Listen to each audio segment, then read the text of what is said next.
श्रम के बिना कुछ भी समृद्ध नहीं होता। सोफोक्लिस की ये बात आज भी उतनी ही सच है जितनी हजारों साल पहले थी। और आज हम एक ऐसे ही विषय की गहराई में उतर रहे हैं जो भारत के करोड़ों ग्रामीण श्रमिकों और उनकी कह सकते सामाजिक सुरक्षा की रीढ़ से जुड़ा है। हम बात कर रहे हैं मनरेगा की। सरकार 2005 के इस कानून को एक नए बिल से बदलने का प्रस्ताव ला रही है। नाम है विकसित भारत गारंटी फॉर रोजगार एंड आजीविका मिशन ग्रामीण बिल, या आसान भाषा में VBG-रामजी बिल। तो आज हम समझेंगे कि इन बदलावों के पीछे की सोच क्या है। क्या ये मनरेगा का एक बेहतर संस्करण है या ये इसके मूल विचार को ही बदल रहा है? चलिए शुरू करते हैं। तो सबसे पहले उस बदलाव की बात करते हैं जो सबसे ज्यादा चर्चा में है। काम के दिनों को 100 से बढ़ा के 125 दिन करना। सुनने में तो ये मतलब एक जबरदस्त कदम लगता है। हाँ बिल्कुल, पहली नज़र में तो ये एक बहुत बड़ा और सकारात्मक कदम ही लगता है। लेकिन जब हम जरा सा गहराई में जाते हैं तो तस्वीर थोड़ी थोड़ी जटिल हो जाती है। अच्छा, कैसे? हमारे पास जो आंकड़े हैं वे बताते हैं कि 2024-25 में मनरेगा के तहत प्रति परिवार औसत रोजगार सिर्फ 50 दिन का था। 50 दिन बस? मतलब जो गारंटी है उसका आधा? जी, सिर्फ 50 दिन। और 100 दिन का काम पूरा करने वाले परिवार कितने थे? यही तो सबसे चौंकाने वाली बात है। बताइए। पिछले साल कुल 8.61 करोड़ जॉब कार्ड वाले परिवारों में से सिर्फ 40.70 लाख परिवारों ने 100 दिन का काम पूरा किया। सिर्फ 40 लाख? मतलब 5% से भी कम? बिल्कुल।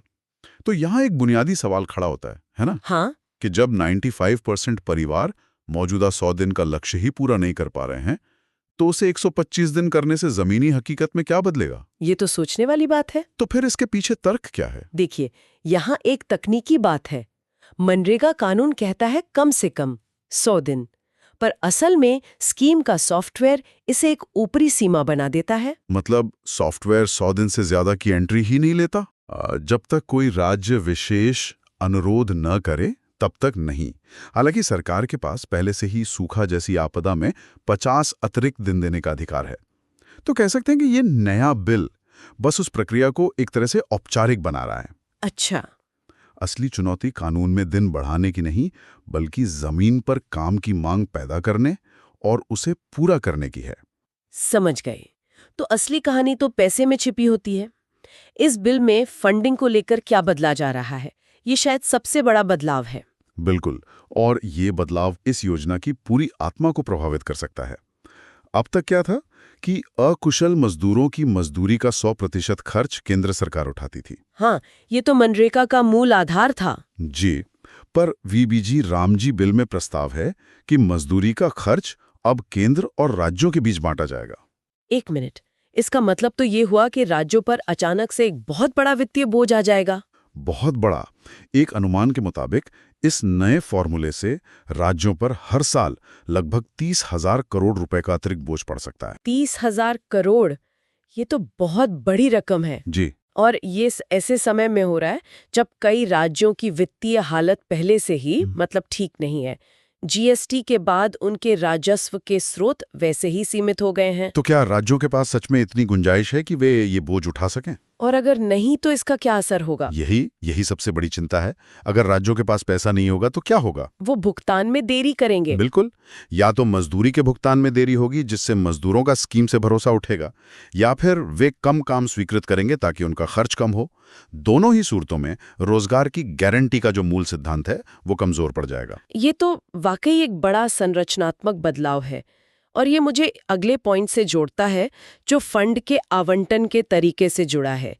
बिल में एक मानक आवंटन या नॉर्मेटिव एलोकेशन की बात है। ये क्या है? ये एक और बुनियादी बदलाव है। अभी तक मनरेगा एक मांग संचालित मतलब डिमांड ड्रिवन योजना है। मतलब प्रक्रिया नीचे से शुरू होती है, ग्राम पंचायतें काम मांगती हैं। हाँ, ग्राम पंचायतें अनुमान लगाती हैं, फिर जिला और राज्य स्तर पर एक श्रम बजट बनता है और वो केंद्र को भेजा जाता है। ये एक बॉटम अप अप्रोच है। और नया सिस्टम? नया बिल एक टॉप डाउन यानी ऊपर से नीचे का सिस्टम ला रहा है। केंद्र सरकार कुछ तय किए गए वस्तुनिष्ठ मापदंडों के आधार पर हर राज्य के लिए एक मुश्त फंड तय कर देगी। और अगर राज्य को उससे ज्यादा की जरूरत हुई तो वो अतिरिक्त खर्च उसे खुद उठाना होगा। लेकिन ये वस्तुनिष्ठ मापदंड क्या होंगे? मतलब है क्या कोई एक फॉर्मूला पूरे भारत जैसे विविधता वाले देश की स्थानीय जरूरतों का सही अंदाजा लगा सकता है? कहीं सूखा है, कहीं बाढ़। आपने बिल्कुल सही नब्ज पकड़ी है। यही तो दार्शनिक बदलाव है। हम एक मांग संचालित, अधिकार आधारित ढांचे से एक आवंटन आधारित, मतलब सप्लाई ड्रिवन सिस्टम की ओर बढ़ रहे हैं। इससे तो उन राज्यों को नुकसान होगा जहां काम की मांग ज्यादा है, जैसे तमिलनाडु, राजस्थान। बिल्कुल हो सकता है कि केंद्र का फॉर्मूला उनकी वास्तविक जरूरत से कम फंड आवंटित करे। फिर वित्तीय बोझ के कारण वे राज्य खुद भी ज्यादा खर्च नहीं कर पाएंगे। तो अब तक की तस्वीर ये बन रही है कि काम के दिन कागज पर बढ़ रहे हैं, लेकिन उस काम के लिए पैसा देने की जिम्मेदारी राज्यों पर डाली जा रही है, और पैसा कितना मिलेगा इसका नियंत्रण केंद्र अपने हाथ में ले रहा है। हाँ, कुछ ऐसा ही है। चलिए एक और दिलचस्प प्रावधान पर आते हैं। खेती के सीजन में 60 दिन का विराम, इसका क्या मतलब है? इसका घोषित उद्देश्य ये है कि बुवाई और कटाई के सीजन में मनरेगा के काम रोक दिए जाएं, ताकि खेतों में काम करने के लिए मजदूरों की कमी ना हो। ये तो किसानों की नज़र से शायद ठीक लगे, उनकी ये शिकायत रहती भी है। हाँ, बड़े किसानों की ये एक पुरानी मांग रही है। लेकिन उन खेतिहर मजदूरों का क्या जिनके पास अपनी जमीन नहीं है? मनरेगा तो उनके लिए एक सुरक्षा जाल था। बिल्कुल। और भारत का कृषि कैलेंडर एक जैसा तो है नहीं, है ना? नहीं, बिल्कुल नहीं। मतलब जब पंजाब में गेहूं कट रहा होता है, तब शायद बंगाल में धान की रोपाई की तैयारी चल रही होती है। तो ये 60 दिन का विराम उन मजदूरों से ठीक उस समय काम का अवसर छीन सकता है जब उन्हें इसकी सबसे ज्यादा जरूरत हो। मतलब फिर वही बात कि एक अच्छा लगने वाला विचार जमीनी हकीकत में कितनी मुश्किलें पैदा कर सकता है। हाँ, हालांकि बिल कहता है कि राज्य अलग अलग समय तय कर सकते हैं, लेकिन ये पूरी प्रक्रिया को बहुत ज्यादा जटिल बना देगा। अच्छा, इन बड़े बदलावों के अलावा कुछ और भी छोटे मोटे परिवर्तन हैं, जैसे नए तरह के जॉब कार्ड्स की बात हो रही है। हाँ, मौजूदा जॉब कार्ड की जगह अब ग्रामीण रोजगार गारंटी कार्ड आएंगे। और एक खास बात यह है कि अकेली महिलाओं, विकलांगों, वरिष्ठ नागरिकों, ट्रांसजेंडर व्यक्तियों और पीवीटीजीज जैसे सबसे हाशिए पर मौजूद लोगों के लिए, पीवीटीजीज यानी विशेष रूप से कमजोर जनजातीय समूह, जी, उनके लिए एक अलग रंग का विशेष ग्रामीण रोजगार गारंटी कार्ड होगा। ये तो सामाजिक समावेशन की दिशा में एक अच्छा कदम लगता है। निश्चित रूप से यह एक सकारात्मक संकेत है। दिखाता है कि सबसे कमजोर वर्गों पर ध्यान देने की कोशिश है। लेकिन यहाँ भी चुनौती तो कार्यान्वयन की ही होगी। हमेशा की तरह सिर्फ एक अलग कार्ड देना काफी नहीं है। ये भी सुनिश्चित करना होगा कि वे काम की मांग कर सकें और उन्हें काम मिले भी। सही बात है। और एक आखिरी बड़ा बदलाव, सभी कामों को पीएम गति शक्ति नेशनल मास्टर प्लान के साथ जोड़ने का। ये क्या है? इसका असर बहुत गहरा हो सकता है। मनरेगा की एक आलोचना हमेशा ये रही है कि इससे जो संपत्ति बनती हैं वो टिकाऊ नहीं होती। हाँ, जैसे कच्ची सड़कें जो पहली बारिश में बह जाती हैं। बिल्कुल। तो गति शक्ति के साथ एकीकरण का उद्देश्य यही है कि मनरेगा के तहत होने वाले काम एक बड़ी रणनीतिक योजना का हिस्सा हों, जिससे टिकाऊ संपत्ति का निर्माण हो। तो ये तो योजना को और प्रभावी बना सकता है। बना सकता है, लेकिन इसका एक दूसरा पहलू भी है। वो क्या? गति शक्ति एक बहुत ही केंद्रीकृत टॉप डाउन प्लानिंग का उदाहरण है। और मनरेगा की आत्मा क्या थी? विकेंद्रीकरण, ग्राम सभा और पंचायत द्वारा काम तय करना। एग्जैक्टली।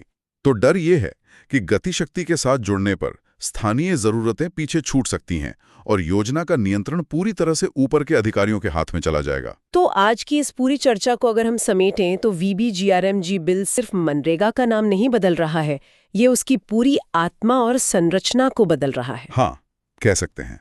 ये काम के दिन तो बढ़ाता है, लेकिन साथ ही इसका वित्तीय बोझ राज्यों पर डालकर और फंड आवंटन को केंद्रीकृत करके इसकी गारंटी को शायद कमजोर भी करता है। बिल्कुल।